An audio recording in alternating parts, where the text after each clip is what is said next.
मेरा नाम हुआ दशरथ शर्मा, राष्ट्रीय शिल्पकार महासंघ के संयुक्त अध्यक्ष हैं प्रदेश से। आज किस विषय पे चर्चा हुई? आज विषय पर चर्चा हुआ कि जो पिछड़ा वर्ग आयोग ने आपका 15 दिसंबर 2021 को ओबीसी का लिस्ट से विलोपित करने का निर्णय लिया था, लेकिन उस पर उत्तर प्रदेश सरकार 2 साल हो गया शासनादेश जारी नहीं किया।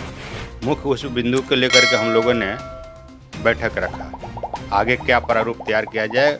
अगर ये सरकार नहीं सुनता है 2 साल होने के बाद भी, तो इस पर उग्र आंदोलन का तैयारी के लिए हम लोग आगे आएंगे।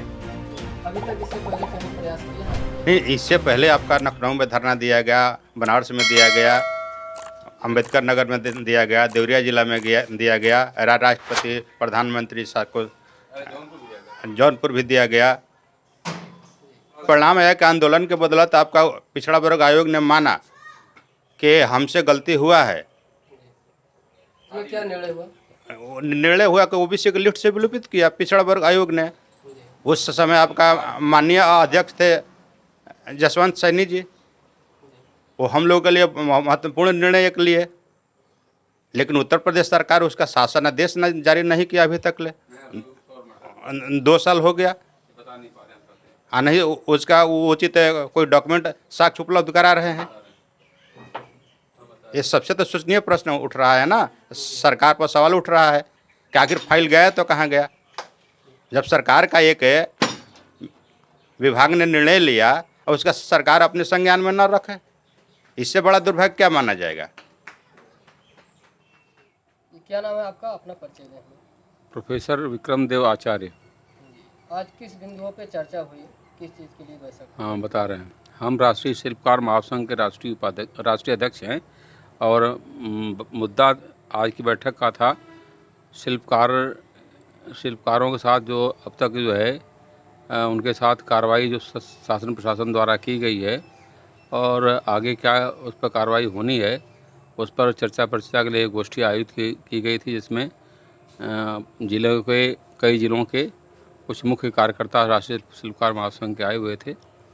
उसमें इशू मुद्दा यह था कि 22 मई 1957 का एक शासनादेश है, जिसमें भारत के संविधान के तहत उत्तर प्रदेश की अनुसूचित जातियों की सूची है, जिसमें 63वें नंबर पर शिल्पकार एक जाति लिखी हुई है और उसके परिशिष्ट एम के प्रस्तर 4 पर शिल्पकार के अंतर्गत कौन सी उपजातियाँ उसका उल्लेख किया गया है, जिसमें बढ़ई है, कुम्हार है, लोहार है, सुनार है और उसमें कसेरा है। ऐसे कुल 26 उपजातियाँ हैं। तो उन उपजातियों में से जब मंडल कमीशन आया, एक रिपोर्ट 1951-92 में लागू हुई, तो इनकी उपजातियों को उठा करके ओबीसी की सूची में डाल दिया गया, जिससे विवादित हो गया और उनका सर्टिफिकेट जो है, जो शिल्पकार अनुसूचित जाति का हिस्सा है, तो अनुसूचित जाति का सर्टिफिकेट मिलने में असुविधा होने लगी। उसका लेकर के शिल्पकार समाज तब से बहुत दुखी, बहुत पीड़ित रहा है और अपने अधिकारों से वंचित रहा है। अपनी जो सुविधाएं भारत सरकार द्वारा, उत्तर प्रदेश सरकार द्वारा जो दी जाती हैं अनुसूचित जातियों के लिए, उससे अधिकार से वंचित रहा। इसलिए उसके लिए लड़ाई चलती रही, धरना प्रदर्शन जिलों में, प्रदेश मुख्यालय पर चलता रहा, मंडलों पर चलता रहा और उनके माध्यम से जो है जिलाधिकारी के माध्यम से और वो ज्ञापन मेमोरेंडम जो है मुख्यमंत्री को, राज्यपाल को, प्रधानमंत्री को, राष्ट्रपति को भेजा जाता रहा। और जब उत्तर प्रदेश पिछड़ा वर्ग आयोग के चेयरमैन जसवंत सैनी साहब थे, उनसे हमने वार्ता किया और कहा कि ऐसा मुद्दा है, बहुत दिनों से ये पड़ा हुआ है, इसको सुलझाइए। तो मुझे आश्वासन दिया, उसको सुलझाया भी। 15 दिसंबर 2021 को उन्होंने एक बहुत ही सुंदर निर्णय लिया, सर्वसम्मति से। उसमें उपाध्यक्ष और सारे मेंबरान थे उसमें आयोग के। उसमें निर्णय लिया कि शिल्पकार चूँकि अनुसूचित जाति है और उसका ये उपजातियाँ लोहार, कुम्हार, बढ़ई इत्यादि जो है, जो ओबीसी में सूची में डाली गई उपजातियों को, इनको यहाँ से निष्कासित किया या विलोपित किया जाता है।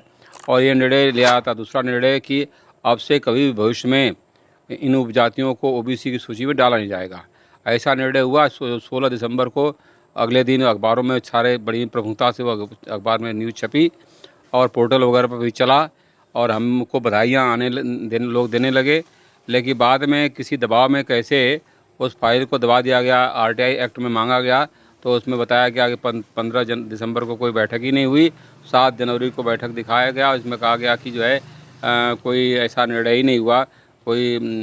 तो इसको लेकर के शिल्पकार समाज बहुत दुखी हुआ और फिर धरना प्रदर्शन के लिए बेचैन है। उस पर बैठ कर के आज की बैठक में यही हुआ कि वो जो बैठक की कार्रवाई 15 दिसंबर 2021 की है, उस कार्रवाई को किसी तरह से ओबीसी कमीशन से उसको लेना है, या तो दबाव से यहाँ से दे मुख्यमंत्री के माध्यम से, या पिछड़ा वर्ग आयोग के जो मेम्बरान हैं या अध्यक्ष, अभी से कोई अध्यक्ष है नहीं, वो सैनी साहब तो हो गए, मंत्री हो गए, तो जो भी उपाध्यक्ष और मेंबर हैं उनके माध्यम से उस सूची को, उसको जो निर्णय है उस निर्णय की कापी को निकालना, प्राप्त करना और प्राप्त करके सरकार पर दबाव बनाना कि उसका शासनादेश, उसके अनुरूप शासनादेश जारी हो।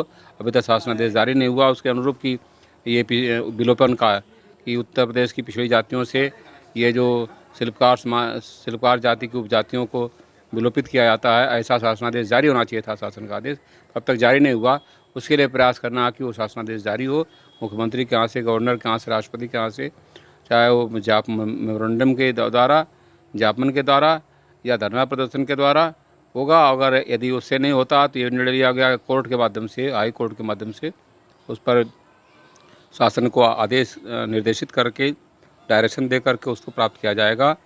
और ये विवाद को ख़त्म करना है। ये ओबीसी में जो धोखे से डाल दी गई थी मंडल कमीशन की रिकमेंडेशंस के आधार पर, उसको वहाँ से विलोपित करना, क्योंकि ये संविधान का ये व्यवस्था दी गई है कि अनुसूचित जाति के किसी जाति को उठाकर आप जनरल या ओबीसी भी नहीं डाल सकते। तो जो हुआ है निर्णय जो डालने का, इनके उपजातियों को डालने का ओबीसी में, वो गलत हुआ है, उसका विरोध है। जब तक ये सुधरेगा नहीं, ये शासनादेश सुधार कर जारी नहीं होगा, तब तक ये आंदोलन, शांतिपूर्ण आंदोलन चलता रहेगा। और ये तो लोकतंत्र है, लोकतंत्र में सबको अपनी बात रखने का अधिकार है। किसी प्रकार का तोड़फोड़ विषय को लेकर के कहाँ बैठक हुई, किन जिलों पे? इसको लेकर के प्रदेश मुख्यालय पर बहुत लंबा धरना प्रदर्शन चला था, वाराणसी पर में बहुत लंबा धरना प्रदर्शन चला था, हर जिले में चला था। और उसके लिए मेमोरेंडम जो है दिया गया था, ज्ञापन दिया गया राज्यपाल को, राष्ट्रपति को, मुख्यमंत्री को, प्रधानमंत्री को। और उसका परिणाम हुआ कि जो शिल्पकार समूह की उपजातियां हैं जिनके लिए आंदोलन चल रहा है, उनके सर्टिफिकेट हज़ारों संख्या में बने हैं, लेकिन जो मूल मुद्दा था विलोपन का कि ओबीसी सूची से इनको विलोपित किया जाए शिल्पकार की उपजातियों को, वो अभी तक पेंडिंग पड़ा हुआ है। उसकी लड़ाई उसकी चल रही है, उसके लिए बैठकें हो रही हैं, उसके लिए लोगों का सुझाव मांगा गया, लोगों का सुझाव लिया गया। सबका ये एक मत से निर्णय था, ये सुझाव था कि इस पर जो है प्रभावी कार्रवाई, जोरदार ढंग से कार्रवाई हो, विधायकों के माध्यम से, मंत्रियों के माध्यम से, सांसदों के माध्यम से भी ज्ञापन जाए, और सरकार पर उसको विधानसभा में भी, लोकसभा में भी, राज्यसभा में भी इस मुद्दों को उठाया जाए, विधान परिषद में उठाया जाए और इससे सरकार से पूछा जाए कि सरकार अभी तक इसमें कोई निर्णय अभी तक लेकर के शासनादेश क्यों नहीं जारी किया।